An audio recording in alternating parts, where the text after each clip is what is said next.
Sa mga iglesia ni Cristo po ay ipinagbabawal ang pagkain ng dugo. May mga umuusig at pumupuna sa kabawalang ito. May mga nagtatanong, bakit daw pati sa pagkain ay may tuntunin na dapat pang sundin? Mga kaibigan, ang Diyos po ang nakaaalam, higit po kanino man, kung ano ang dapat at hindi dapat kainin ng tao. Kaya kung nais po nating mapabuti ang ating buhay, ang aral po na ibinigay ng ating Panginoong Diyos ukol dito ang dapat nating sundin. Alamin natin, paano po napatunayan sa pangyayari na makasasama sa tao ang hindi pagsunod sa tuntuning ibinigay ng ating Panginoong Diyos tungkol sa kung alin ang dapat at hindi dapat kainin. Pakinggan po ninyo, babasahin po naming nakatala dito po sa unang aklat ng Biblia, sa Genesis 2:16 hanggang 17. At iniutos ng Panginoong Diyos sa lalaki na sinabi, sa lahat ng punong kahoy sa halamanan ay makakakain ka na may kalayaan.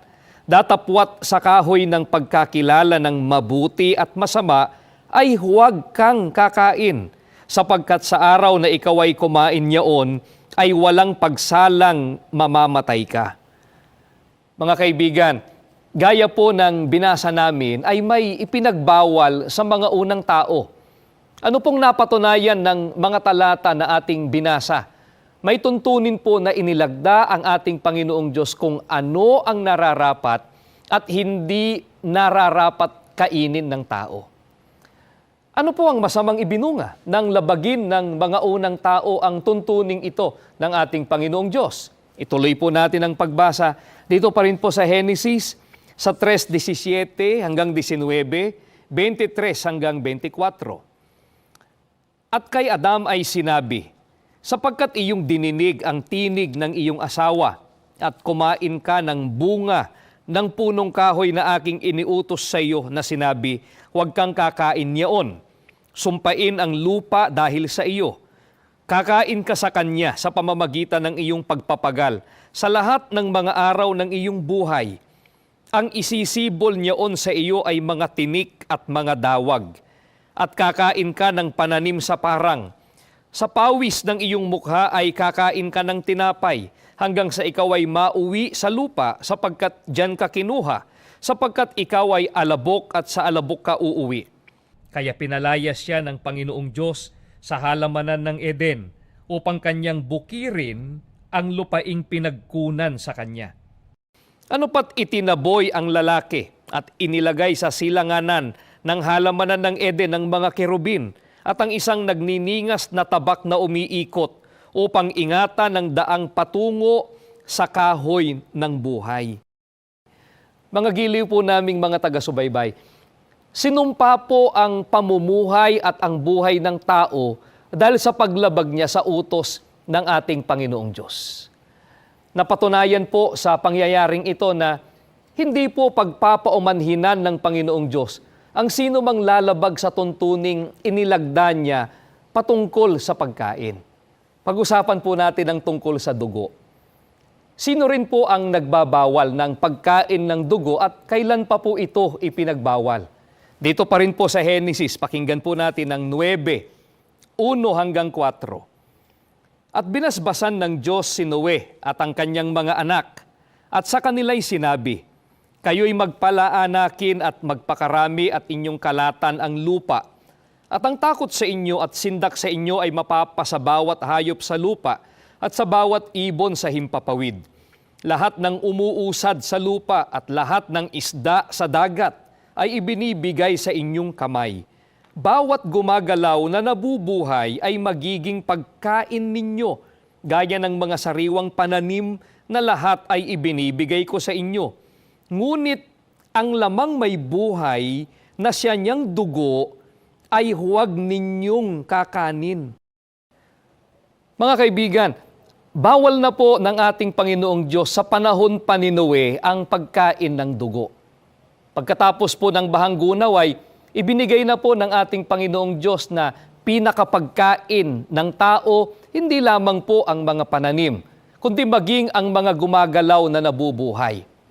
Kasama po dyan ang mga isda sa dagat, ang mga ibon sa himpapawid, at ang mga hayop sa lupa. Ngunit kasabay nito, mga kaibigan, ano pong mahigpit na itinagubilin ng ating Panginoong Diyos? Narinig po ninyo, ang sabi po ng ating Panginoong Diyos, ang lamang may buhay na siya niyang dugo ay huwag ninyong kakanin. Mga kaibigan, ang Diyos ang lumalang ng lahat ng bagay. Kaya siya po ang may karapatang magtakda kung alin ang pagkain para sa tao at kung alin ang hindi pagkain. Mga kaibigan, tayo po ngayon ay nasa panahong Kristiyano na. Hindi na po ba bawal ng ating Panginoong Diyos na kainin ang dugo sa panahong Kristiyano? Pakinggan po ninyo. Babasahin po namin ang nakatala dito po sa Aklat ng Mga Gawa 21-25. Ganito po ang pagtuturo sa atin ng mga banal na kasulatan. Tungkol naman sa mga mananampalatayang hintil, isinulat na namin sa kanila ang aming pasya. Huwag silang kakain ng anumang inihandog sa Diyos-Diyusan, ng dugo at ng hayop na binigti, at huwag makikiapid. Mga giliw po naming mga taga-subaybay, hanggang ngayon po sa panahong Kristiyano, namamalagi po ang kabawalan ng ating Panginoong Diyos patungkol po sa pagkain ng dugo. Kaya po, ang mga tunay na mananampalataya o mga kaanib sa tunay na Iglesia ni Cristo, hindi po kumakain ng dugo. O hindi rin po kumakain ng mga hayop na binigti o yung namatay ng hindi lumalabas ang dugo. At hindi rin po kumakain ng mga inihandog sa Diyos-Diyusan, gaya po ng handa sa mga piyestang Katoliko o kaya ay ang mga iniaalay sa puntod o altar ng mga ninuno, katulad po sa relihiyong galing sa China. Mga kaibigan, ang mga ito ay hindi dapat kainin dahil bawal po ng ating Panginoong Diyos. Ang itinatanong po ng iba, anong dahilan? Bakit ipinagbabawal ng ating Panginoong Diyos na kainin ng dugo? Mga kaibigan, pakinggan po ninyo. Ganito po ang ating mababasang nakasulat sa Deuteronomio. Sa 12:22 hanggang sa talatang 23, ganito ang sinasabi. Kung paano ang pagkain sa maliit at malaking usa ay gayon kakanin, ang marumi at ang malinis ay kapwang makakakain niyaon. Lamang ay pagtibayin mong hindi mo kakanin ang dugo sapagkat ang dugo ay siyang buhay at huwag mong kakanin ng buhay na kasama ng laman. Ang sabi po sa atin ng Biblia, ang dugo ay siyang buhay. Bawal po ng ating Panginoong Diyos na ito ay kainin sapagkat hindi po pagkain ang dugo. Kaya ang pagtuturo po ng Biblia, ang dugo ay buhay dahil pantubos ito sa kasalanan po ng tao. At alinman pong putahe ng pagkain na hinaluan po ng dugo ay hindi po dapat kainin sapagkat itinatagubilin po ng ating Panginoong Diyos na huwag kakanin ang buhay na kasama ng laman. Mga gili po naming mga taga-subaybay, sa ating Panginoong Diyos po nagkakasala ang tao na kumakain ng dugo. Ano pong dahilan at ipinagbawal ng ating Panginoong Diyos na kainin ang dugo? Pakinggan po ninyo ang banal na katuwiran na nakasulat dito po sa Biblia. Ganitong banggit sa atin dito po sa Levitico. Dinggin po natin sa 17, sa talatang 11, ganitong pahayag sa atin ng Biblia. Sapagkat ang buhay ay nasa dugo, at iniuutos ko na dapat ihandog iyon sa dambana bilang pantubos sa inyong buhay. Napansin po ninyong pahayag ng Biblia, mga kaibigan. Ang buhay ay nasa dugo, kaya ito po ay pantubos. Sa panahon po ng bayang Israel, ano ang ginagawa nila upang matubos sila at malinis sa kanilang mga kasalanan? Naghahandog po sila ng dugo ng hayop sa ibabaw ng dambana.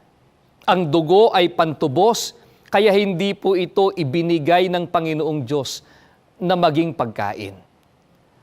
Ang sinasabi po ng iba ay ganito, hindi na raw tayo sakop ng bayang Israel, kaya hindi na daw pantubos sa ating kaluluwa ang dugo ng mga hayop.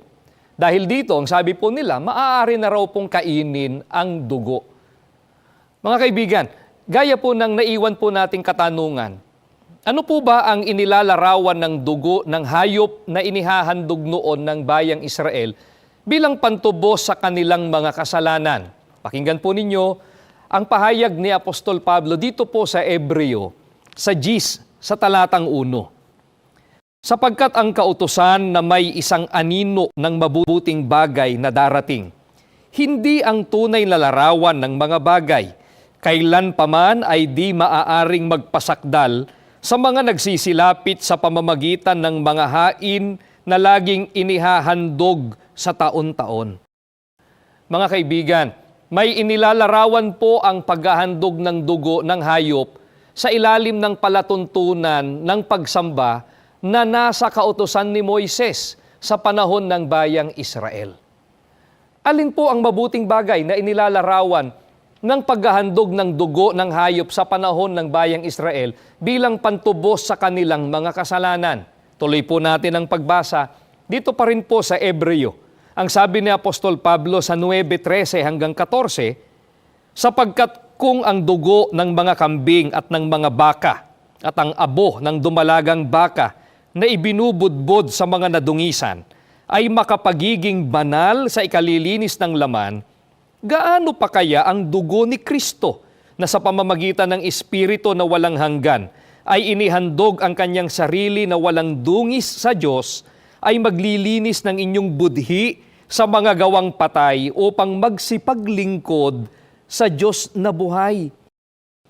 Mga giliw po naming mga taga-subaybay, ang pangtubos po ng ating Panginoong Hesukristo sa Iglesia sa pamamagitan ng kanyang dugo, ang mabuting bagay na inilalarawan ng paghahandog ng dugo ng hayop sa panahon ng bayang Israel.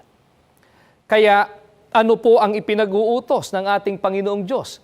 Kung magpapatay ng ibon o hayop ang mga tao sa kanyang bayan para kainin. Pakinggan po ninyo, ganito po ang ating mababasang nakasulat dito po sa Levitico, sa 17:12 hanggang sa talatang 13. Kaya't aking sinabi sa mga anak ni Israel, sino man sa inyo ay huwag kakain ng dugo, ni ang taga-ibang bayan na nakikipamayan sa inyo ay huwag kakain ng dugo. At sino mang tao sa mga anak ni Israel o sa mga taga-ibang bayan na nakikipamayan sa kanila na manghuli ng hayop o ng ibon na makakain, ay ibubuhos niya ang dugo niyaon at tatabunan ng lupa. Napansin po ba ninyo mga kaibigan kung ano po ang pahayag ng ating Panginoong Diyos? Hindi lamang po iniutos ng ating Panginoong Diyos na huwag kakain ng dugo, kundi itinakda pa niya ang kaparaanan ng pagtupad ng kanyang utos.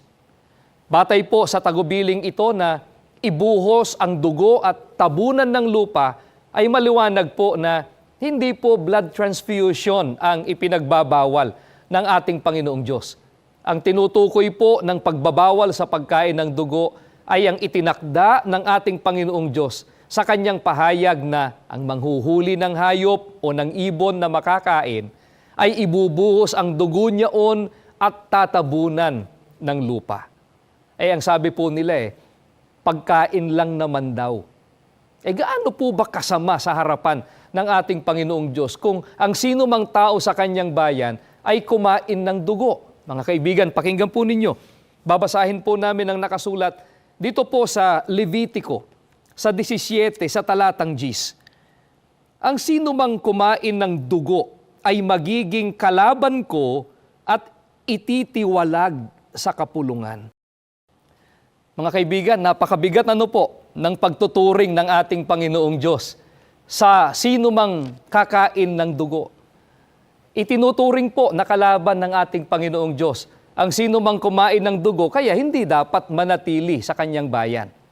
Hindi tayo dapat kumain ng dugo o anumang pagkaing hinaluan nito upang hindi tayo maging kalaban ng ating Panginoong Diyos at hindi po matiwalag sa iglesia. Mga kaibigan, huwag din tayong papayag na pakasangkapan sa pagtitinda o di kaya pagluluto ng anumang pagkain na may halong dugo.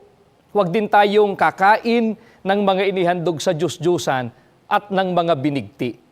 Sa makatwid ay dapat nating layuan ang pagkain ng dugo o anumang pagkaing hinaluan nito upang hindi tayo maging kalaban ng ating Panginoong Diyos at huwag mapahamak.